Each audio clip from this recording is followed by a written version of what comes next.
नमस्कार।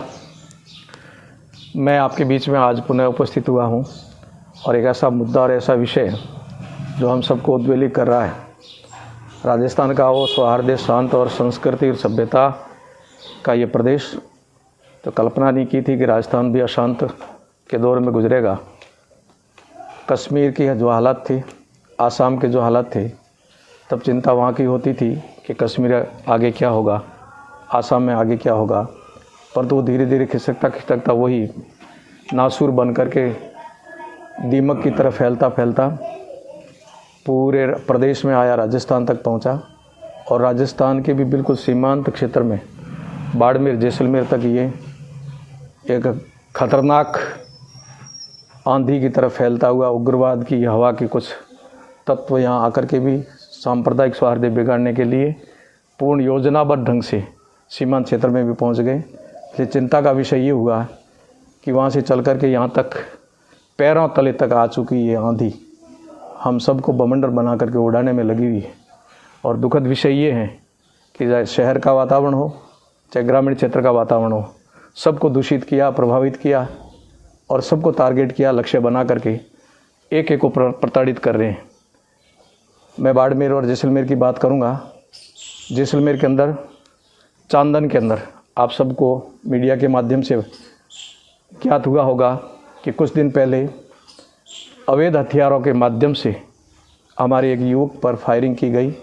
सौभाग्य की उसकी जान बच गई, परंतु उन दुष्टों का हिम्मत देखो, भरी बाजार के अंदर दिन में वो हथियार घुमाते हुए पीछे भागते उसकी जान लेने का हमला किया। उसी चांदन में आज से सप्ताह भर पूर्व हमारे कार्यकर्ताओं को धमकियां भरे फ़ोन आने शुरू हुए और सर तन से जुदा के साथ में धमकियां आई। और ऐसे कार्यकर्ता जो कभी भी ऐसे कामों में लिप्त नहीं रहे, केवल सामाजिक सरोकार में सम्मिलित रहते हैं और वो लिप्त रहते हैं सामने वाले असामाजिक घटनाओं में। वही आज हमारे उन सामाजिक सौहार्द बनाने वाले, समाज का काम करने वाले कार्यकर्ताओं को खुली धमकियां दे रहे हैं। चूँकि चांदन को लेकर के हमारे भारतीय जनता पार्टी के जिला अध्यक्ष और पूरा घटक एसपी साहब से मिले हैं और प्रशासनिक दृष्टि से एफआईआर भी लिखित में दे आए हैं, परंतु अभी तक शिथिलता ये है कि किसी भी प्रकार की कोई कार्यवाही सरकार ने नहीं की है, प्रशासन ने नहीं की है। चंद दिनों बाद यानी कुछ घंटों बाद फिर चांदन में धमकियाँ आती है और वो 3 तो हुए, उसके बाद अब 5 व्यक्तियों को धमकियाँ मिल चुकी है चांदन में ही। और ऐसा ही जैसलमेर के अंदर आपको सबको विदित है कि कोरोना काल में एक रेवंत सिंह नाम के युवक की हत्या हुई थी और बर्बरता के साथ में उनकी हत्या की। सौहार्द बिगाड़ा और बड़ा उद्वेलित समाज हुआ। गरीब बिल्कुल ऐसा परिवार था, रेवंत सिंह पर ही पूरा परिवार पलता था। मेहनत मजदूरी करके माता पिता और 5-6 उसके बच्चे बच्चियाँ उनको पालता था। उस गरीब की दिन दहाड़े मारपीट की और कुछ दिन कोमा में रह करके उनका शरीर पूरा हुआ। वो अपराधी भी आज बेखौफ बाहर घूम रहे हैं। हमारे कार्यकर्ता को सामाजिक स्तर पर काम करते हैं, जैसलमेर सीमांत क्षेत्र में सीमा पर प्रहरी बन करके समाज के लिए काम करते हैं। उनको भी किसी न किसी योजना के तहत सरकार में बैठे हुए सरकार के नुमाइंदे, जनप्रतिनिधि कोई वातावरण बना करके, कुछ ऐसी धाराएं लगा करके उनको भी लपेटे में लेकर के एक सौहार्द बिगाड़ने का प्रयास हो रहा है, ऐसा मुझे ज्ञात हुआ है। और प्रशासन शिथिलता से देख रहा है, प्रशासन उनसे दबा हुआ है कि जैसा ही सरकार कहती है, हाँ मेरे आका आप बोलिए, हमें क्या आदेश है, इस भावना से काम कर रही है। यहाँ बाड़मेर के अंदर भी आप सबको ध्यान है कि भूर सिंह जी में भारतीय जनता पार्टी के एक यहाँ के घटक के मुख्य कार्यकर्ता है, उनको भी सैकड़ों धमकियाँ आई और प्रतिदिन एक कोई धमकी देने वाला तैयार होता है और धमकी दे करके कहता है कि या तो चुप हो जा या माफ़ी मांग ले। वही हालत करेंगे जो मूसे वाले की, वही हालत करेंगे जो उदयपुर में हुई। हम बम बन करके भी आपके बीच में पूरे परिवार को उड़ा देंगे। ऐसे कोई भी थोड़ी सी भी बात करता है तो पूरे देश के अंदर ही नहीं, विदेश से भी धमकियाँ आती है। और वो धमकियां केवल दिल्ली, जयपुर, कश्मीर में नहीं, राजस्थान के सीमांत क्षेत्र में बाड़मेर और जैसलमेर में जो व्यक्ति बैठे हैं उनको भी अंतर्राष्ट्रीय कॉलों के माध्यम से, दूसरे प्रदेशों के माध्यम से, फ़ोन के माध्यम से प्रतिदिन धमकियां आ रही है। और मेरा कहने का भाव ये है कि जो ये आंधी आई है एकदम ऐसे वे के साथ में आई है देश के अंदर, प्रदेश के अंदर, और एक दीमक की तरह पूरे देश को खाना चाहती है। एक ऐसे, क्या उनकी मानसिकता है, दूषित मानसिकता, कलंकित मानसिकता, या ऐसी मानसिकता जो दुस्वप्न देखती है, दुनिया पूरी को अशांत करने का जो स्वप्न लेकर चल रही है, वो धीरे धीरे चलती चलती हमारे क्षेत्र जो शांत प्रदेश था, शांत क्षेत्र था, यहाँ तक पहुँच गई। इसलिए बहुत बड़ी चिंता हो रही है। भूर सिंह एक ही नहीं, कल और को भी धमकी मिलेगी, आप ध्यान रखना। ऐसा ही बुरान के तले के अंदर एक पूरा का पूरा मेघवाल समाज का परिवार प्रताड़ित, दुखी होकर के कलेक्ट्रेट के सामने आकर के बैठ गए कि हमारा वहाँ जीना, वहाँ निकलना दूभर हो गया है। माताएं बहनें अपनी करुण वेदना आप सबके सामने, मीडिया के सामने रख रही थी। वो अपनी भाषा में अपने अंतर्मन की वेदना आपके सामने रख रही थी। खेत में नहीं जा सकती हम लोग, पेशाब पानी निपटने जा नहीं सकती हम लोग, हम रात को सुरक्षित नहीं, दिन को सुरक्षित नहीं, कहीं हम जा नहीं सकते। इस हालत में हम कैसे जिए? एक बुरान तला की बात नहीं है। आप यदि अंदर जा कर के देखोगे तो सीमांत क्षेत्र के अधिकांश गांवों की हालत ऐसी कर रखी है, तो भयंकर से भयंकर कर रखी है। रात की घटना है बामनोर की, शायद बामनोर की घटना है। बामनोर के अंदर हमारे पास सामाजिक एक समाज का, जैन समाज का वहाँ कोई भवन बन रहा था, और ऐसे ही तत्व पहुँच करके उस समाज को दुखी किया, उसके समाज की ज़मीन पर जा कर के रातों रात कब्जा किया। केवल एक यहाँ नहीं, बुरान का तला नहीं, जगह जगह ऐसी ज़मीनों पर ये अतिक्रमण कर रहे हैं और अपनी बपोती समझ करके सरकार का पूरा प्रश्रय है इस भाव से कि सरकार अपना कुछ नहीं करेगी, इसलिए जो हो वो कर लो। ये हमारे, उनके लिए वो सोचते हैं हमारे लिए अच्छा टाइम यही है, यही समय है, इस कार्यकाल में जो करना कर लो। खुलेआम कर रहे हैं। जहाँ ज़मीन दबानी ज़मीन दबाओ, जनता को दबानी जनता को दबाओ, किसी को डराना तो किसी को डराओ, किसी को धमकाना तो धमकाओ, जो करो करो।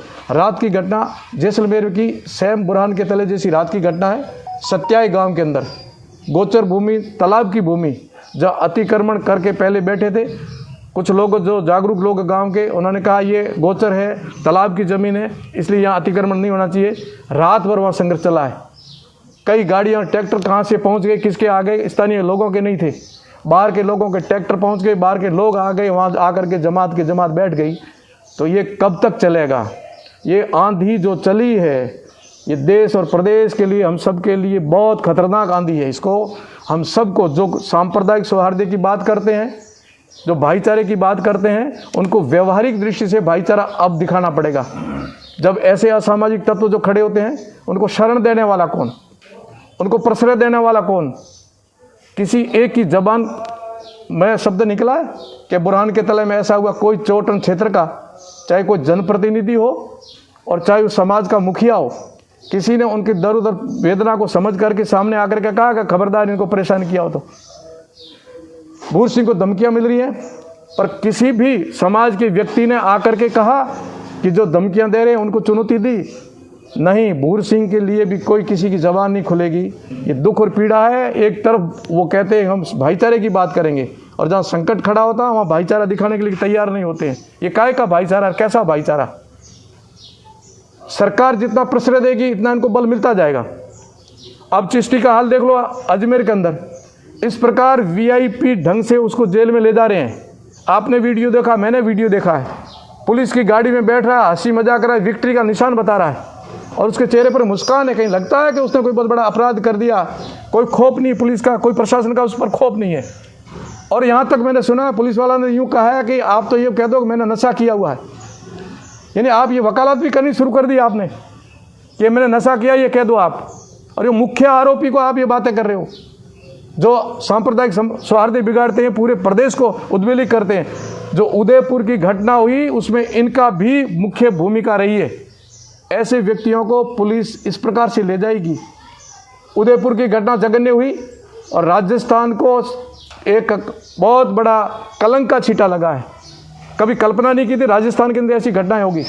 और आज राजस्थान की वो घटना केवल उदयपुर की नहीं है, उदयपुर हुई, जोधपुर हुई, प्रदेश का पूरा क्षेत्र देख लो आप, प्रत्येक जिले को देखो, करौली, अलवर, गंगानगर, अब कोई जिला, भीलवाड़ा, जो भी देखो, तो हर दिन ऐसा लगता है कोई नया एपिसोड लाएंगे। कल क्या करेंगे ये लोग, और कल वो भी तैयारी करते कल अपने को क्या नया करके दिखाना। इस भाव से इस शांत प्रदेश को इस प्रकार से उद्वेलित किया है। सबसे बड़ी भूमिका हम सब की ये रहती है कि जो हम यहाँ स्थानीय लोग हैं, जो राजस्थान के सौहार्द और प्रेम को रखने वाले लोग हैं, उन सबको सजग रहना है कि ये जो बीमारी बाहर से आई है, जो कट्टरवादी लोग यहाँ आकर के हमारा सौहार्द बिगाड़ रहे हैं, उन सबको यहाँ से अंकित करके, उनको प्रताड़ित करके कहो कि राजस्थान की सीमांत क्षेत्र में इस प्रकार की कोई हलचल करोगे तो उचित नहीं रहेगा। ना हम शरण देंगे, ना आपको साथ देंगे। अब शरण और साथ देते हैं यहाँ, इसलिए तो वो बढ़ते हैं। तो यहाँ शरण और साथ देना ये महाअपराध है हम सबके लिए। जो भी हैं, आप भाईचारा देना चाहते हो तो भाईचारा बताने का अब आपको मौका है। अब यदि अंकित करके ढूंढ के निकालोगे तो सब जगह ऐसे आकर के बार बार के लोग आकर के अपने क्षेत्र के अंदर बैठ गए हैं। वो कभी कैसे रूप में आ रहे हैं, किस भाव से आ रहे हैं, और पूरे प्रदेश को और पश्चिमी राजस्थान को विशेष रूप करके एक बारूदी ढेर पर बिठा दिया है। हमारे यहाँ शांत क्षेत्र था, भाईचारे से लोग रहते थे, विवाह प्रसंग, रेहान रपान सब में साथ बैठ करके बातें करते थे। परंतु ये कट्टरवाद की आंधी और ये कीड़ा ऐसा आया कि यहाँ के क्षेत्र को भी हमने कभी कल्पना नहीं की थी कि राजस्थान का ये क्षेत्र भी इतनी इन स्थितियों में गुजरेगा। बाड़मेर जैसे जिले में, जैसलमेर जैसे जिले में कभी कल्पना नहीं हुई थी। पहले तो राजस्थान की कल्पना नहीं थी कि राजस्थान में ऐसा होगा, और राजस्थान से निकल करके पश्चिमी सीमांत पर आ गया। और यदि कश्मीर की सीमा और बाड़मेर जैसलमेर की सीमा पर ऐसे काम होने लग गए तो राजस्थान ही नहीं, भारत कैसे इसको संभालेगा। तो समस्या ये खड़ी हो रही है, उधर वो आग लगा रहे हैं, इधर यहाँ आकर के आग लगा रहे हैं। पूरे देश के अंदर असामाजिक तत्व और एक सौहार्द बिगाड़ने का जो प्रयास हो रहा है, सबका कर्तव्य बनता है। हम जो यहाँ रहते हैं, यहाँ के निवासी हैं, उन सबका कर्तव्य बनता है कि अब खड़े रहो। तो साथ में खड़े रह करके ऐसी असामाजिक तत्वों को न शरण देनी, न साथ देना, और आप खुले मुकर होकर के बोलो, विरोध करो जो ऐसा काम करते। एक भी आपका किसी का बयान नहीं आया। अब कर देंगे, प्रशासन की दृष्टि से योग होता है ना, सम्मेलन सबको मिलाते हैं ना, क्या कहते हैं उसको, कौन सा सम्मेलन करते हैं आप लोग बताइए? सभी संप्रदायों को मिला करके बिठा करके फिर आप कराते हो ना, सर्वधर्म सम्मेलन करते हो। तो सर्वधर्म सम्मेलन अब करो ना, इस समय सर्वधर्म सम्मेलन की आवश्यकता है। आकर के बोलो कि हम सब एक, जो ऐसे असामाजिक तत्व जो हमारा यहाँ वातावरण बिगाड़ रहे हैं, उन किसी को प्रश्रय नहीं देंगे। जैसे हमें पता चलेगा हम सरकार को सुपुर्द करेंगे। तो इनकी तो आप वर्षों से धर्म प्रचार में लगे हुए हैं, तो पिछले 10 सालों में आपने कितना परिवर्तन देखा है कि धर्म में युवा कहाँ जा रहा है? युवा कहाँ जा रहा है, युवाओं को ले जाने वाले कौन है, ये विशेष बात है। हम तो युवाओं को सही दिशा में ले जाते। हमारे जितने भी आप देखिए आंदोलन हो, कोई भी धार्मिक अनुष्ठान हो, तो हम शांति और सौहार्द से करते हैं। आपने देखा कहीं कोई किसी भी प्रकार का नहीं। परंतु जब कोई दूसरे भाव से करता है तो हम सब लोग दुखी होते हैं कि ये पता नहीं किस घटना को अंजाम देंगे। अथवा जब हम निकलते हैं तब भी चिंता ये होती है, पता नहीं कहाँ छत पर से कोई पेट्रोल बम आ ना जाए, कहीं पत्थर ना आ जाए। तो ये जो वातावरण है, हम युवाओं को सही दिशा देते हैं। हम उनको भी कहते हैं धर्म के लिए करो, पर युवाओं को भटकाओ मत, युवाओं को भटकाओ मत। आप अपना सही मार्ग बताओ युवाओं को। क्या लगता है, सरकार की पूरी शह पर हो रहा है? यह प्रमाणिक हो चुका है कि बिना सरकार के शह चिश्ती हंसता हुआ जाता क्या? जिनको अभी अभी गिरफ्तार किया, जिसने खुलेआम कलेक्ट्रेट के सामने धमकी दी थी कि सर कलम से जुदा कर देंगे, और उसको अभी बरी कर दिया आपने तुरंत ही। कल बयान हो रहे हैं, फॉर्मेलिटी के लिए गिरफ्तार कर दिया, 2 दिन बाद सम्मान उसको बरी कर रहे हो। सरकार के प्रश्रय बगैर ये कोई काम नहीं होते। जोधपुर की घटना हुई, माननीय मुख्यमंत्री जी को क्या संज्ञान लिया? मुख्यमंत्री जी ये कह रहे थे, मैंने सुना इंटरव्यू में, कि ये तो छुटपुट घटना है। आप इसको छुटपुट मानोगे तो इससे बड़ी घटना की प्रतीक्षा कर रहे हो कि बहुत बड़ी कोई घटना होगी तब जाके हम व्यवस्था करेंगे। ये छुटपुट घटना नहीं, ये बहुत बड़ी घटना है। और ठीकरा घुमा फिरा करके कहते हैं अमित शाह जी, मोदी जी राष्ट्र को संबोधित करें। प्रदेश आपके हाथ में। यूपी का देखो, आज से पूर्व यूपी की ऐसी स्थितियां थी कि हम सब लोग यूपी को एक प्रकार से इस भाव से देखते थे कि यूपी में कभी भी कुछ भी हो सकता है, और होता था। सरेआम कुछ भी करते थे। असामाजिक तत्व, गुंडा तत्व इतना हावी हो गया था कि यूपी सबसे त्रस्त था। परंतु योगी जी के आने के बाद यूपी एकदम शांत हो गया, और जो प्रदेश एकदम शांत था वो एकदम त्रस्त हो गया। ये राजस्थान की सरकार की शिथिलता और सरकार का श्रेय है। इसलिए अब घुमा फिरा करके आपसे नहीं होती है तो ठीक है, जनता समझ गई है कि आपके बस की बात नहीं है। यूपी में जो घटना हुई उसके बाद में योगी सरकार ने ताबड़तोड़ तरीके से जो कार्रवाई करने थी वो की। क्या लगता है यहाँ ऐसी कार्रवाई होती तो आज से हालात नहीं होते? एक पर भी एक्शन ले लेते तो कोई भी ऐसा सिर उठा करके काम नहीं करता, और उल्टा ये तो पीठ थपथपा थे जाकर के। आपको तो दोनों नजरों में समानता दिखनी चाहिए। आप प्रजा पालक हो, आपके लिए प्रजा, संपूर्ण प्रजा आपकी है। आप वहाँ दोगला व्यवहार और तुष्टिकरण क्यों करते हो? तुष्टिकरण करोगे तो ये सारे काम होंगे। योगी जी तुष्टिकरण नहीं कर रहे हैं। योगी जी का मैंने फोटो देखा, अभी 2 सांसद जीते हैं और दोनों कभी भी बीजेपी नहीं जीती। वहाँ संख्या अल्पसंख्यक मतदाता ज़्यादा थे, परंतु योगी जी के क्रियाकलाप से अल्प मत वाले, अल्पसंख्यक कहलाने वाले लोग भी योगी जी के साथ खड़े रहेगी। योगी जी सही है। उनकी महिलाएं, अल्पसंख्यक महिलाएं, माताएं बहने भी कहा कि योगी जी हमारे लिए बहुत बढ़िया काम कर रहे हैं। आम व्यक्तियों के इंटरव्यू सुने आपने, मैंने कह रहा योगी जी ने बहुत अच्छा किया, यहाँ कोई भेदभाव नहीं। योगी जी, ना योगी जी की योजना में भेदभाव है, ना मोदी जी की योजना में भेदभाव है। और जो भेदभाव करते हैं उनका परिणाम देख लो। राजस्थान के अंदर आप तुष्टिकरण करते हो, एक भी बयान दिया हो ऐसा तो बताओ, एक्शन ऐसा लिया हो तो बताओ। अभी जो टारगेट पर क्या लग रहा है बाड़मेर जैसलमेर के, जिस पर आपने 3-4 घटनाओं का जिक्र किया, वो क्या बीजेपी के कार्यकर्ता जो इन सब चीज़ों को लेकर अपनी बात रखते हैं उनको टारगेट किया जा रहा है? टारगेट सबको करा जा रहा है। और बाड़मेर जैसलमेर तो एकदम शांत था। ऐसा लगता है कि एक नहीं, मेरे हिसाब से पूरे एरिया के अंदर इन्होंने कब क्या हो जाए ऐसी स्थिति खड़ी हो जाएगी कि जमीन को लेकर के भी कर रहे हैं। और यहाँ तो इतना अंदर जाकर के हम लोग देखते हैं तो हमारे सभ्य समाज को किस प्रकार से इनका हतोत्साहित किया जाए, इनका आत्मबल कैसे गिराया जाए, हर प्रकार की योजनाओं से हमारे पीछे लगे हुए हैं। चाहे राजनीतिक हो, चाहे सामाजिक हो, चाहे किसी भी प्रकार का हो, जमीन को लेकर के भी है, अन्य सामाजिक मुद्दों को लेकर भी है। पूरे बॉर्डर एरिया में अशांत वातावरण, और आने वाले समय में अभी यदि कोई नहीं संभला तो आने वाले समय में नहीं संभलेंगे। जो सीमा पर बैठे हैं, जिन जिन समाजों के अल्पसंख्यक हो चाहे बहुसंख्यक हो, उन सबको मुंह तोड़ जवाब देना पड़ेगा। ऐसी असामाजिक तत्व जो यहाँ आकर के वातावरण बिगाड़ रहे हैं, नहीं तो जनता ऐसी उद्वेलित होगी सरकार के प्रसरे के कारण, फिर सरकार को भी बता देगी, और ऐसे जो कांड करते हैं उनको भी जनता निपटा देगी। क्योंकि जनता जहाँ जगती फिर किसी के हाथ का नहीं रहता है। तो जनता अपने हाथ में सत्ता नहीं लेगी, जनता अपने हाथ में मत है। मतदान दे करके अच्छी सत्ता वाले लोग देंगे। फिर भी आपको इस विश्वास के साथ बिठाया था कि राजस्थान का आप अच्छा करोगे, परंतु आपके कार्यकाल, इस कार्यकाल में जो घटनाएं घटी हम सब लोग जानते हैं कि हम सब लोग शर्मिंदगी महसूस करते हैं कि राजस्थान में कभी ऐसा होना नहीं चाहिए था, परंतु ये हो गया। हम सब लोग जाते हैं कहीं बाहर दूसरे प्रदेशों में तो सीधा, मैं अभी हैदराबाद से आया हूँ, हैदराबाद ने मुझे सीधा हैदराबाद, कडपा के अंदर, बेंगलोर के अंदर उदयपुर का उदाहरण दिया। बोले राजस्थान तो अब ऐसा हो गया, उदयपुर वाली घटना देखो। और वास्तव में हुआ, पूरे विश्व पटल पर राजस्थान को इस घिनौनी हरकत ने एक नए चित्रण के साथ में पेश किया गया, और सरकार अभी तक शिथिलता रखती। ये तो अच्छी बात है कि 2 जागरूक युवाओं ने अपने कर्तव्य का, अपने धर्म का पालन किया। जान की बाजी खेल करके उन्होंने परवाह नहीं की कि ये हमें भी मार देंगे, परंतु पीछा किया और पीछा करके गिरफ्तार करवाया। सरकार के बस की बात नहीं होती जब तक जनता साथ नहीं देती।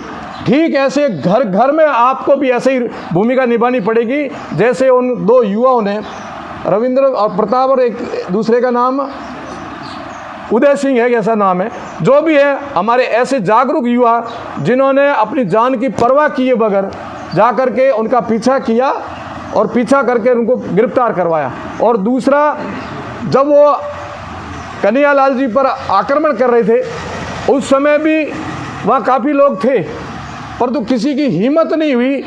उनके पास छोटे छोटे हथियार थे, हम इतने लोग उनके हथियार किसी भी प्रकार गिरवा सकते थे और पुलिस को उसी समय गिरफ्तार करा। हम लोग कन्हैया की परवाह नहीं की, हम तो अपनी जान की परवाह कर भाग गए, परंतु एक वहाँ खड़ा हुआ जवान, उसने उनका मुकाबला किया। अब ऐसे आताताई जहाँ भी दिखते हैं ना, हम सबको खड़ा होना पड़ेगा।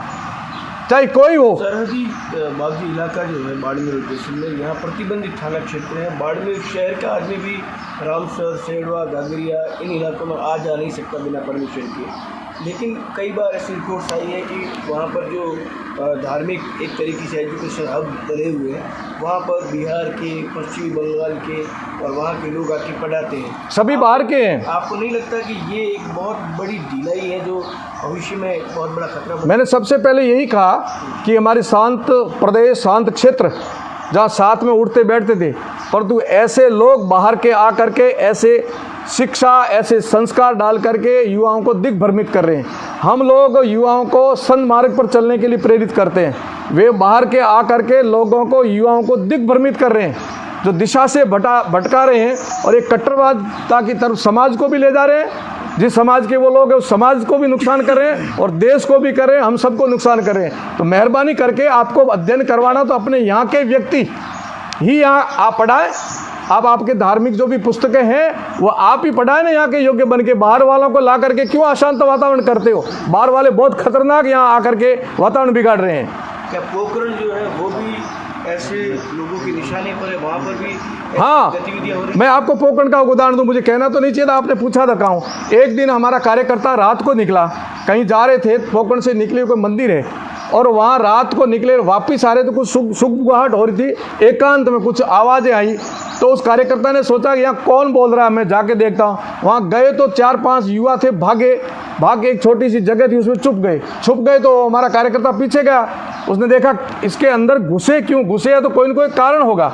तो उनको आवाज़ लगाई, फिर वो नहीं आए तो उन्होंने थोड़ा डराया धमका, तो बाहर निकले 1-2 और अपनी भाषा में बात नहीं की, वो भाषा दूसरे प्रदेश की, कश्मीर की भाषा में बोले, टूटी फूटी हिंदी और कश्मीरी लहजे में बोले। पूछा गया कौन हो, तो हम तो कश्मीर से आए हैं। यहाँ वही बताया जिसके बारे में आप चर्चा करते हो।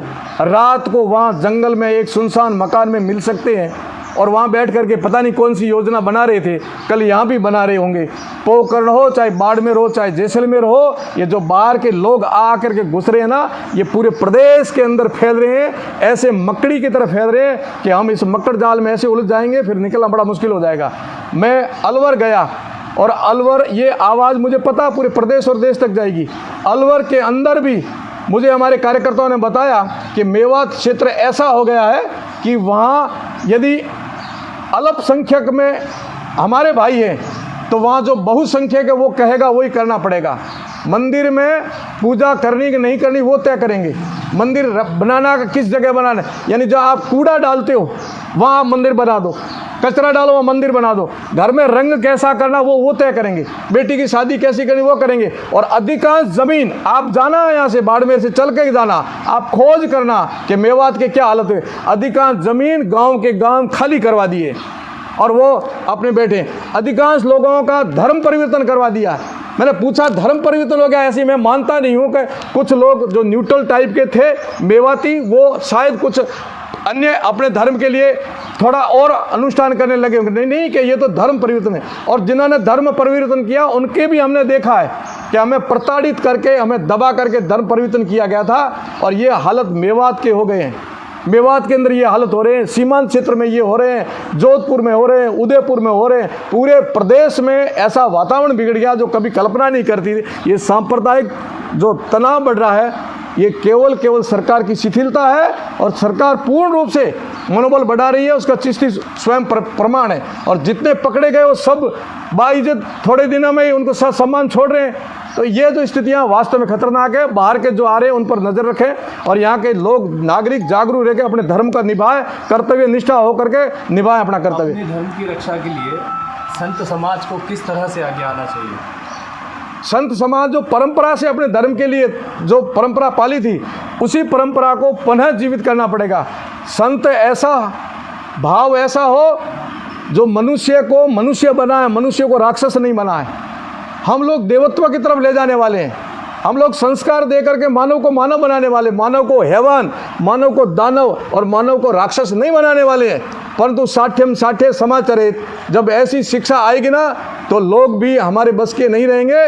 लोग स्वयं कहेंगे हम अपना निर्णय करने लगे। तब संतों की बस की बात रहेगी ना प्रशासन की बस की बात रहेगी। फिर भी हम तो कहेंगे भगवान इनको सद्बुद्धि दे और सन्मार्ग पर चले।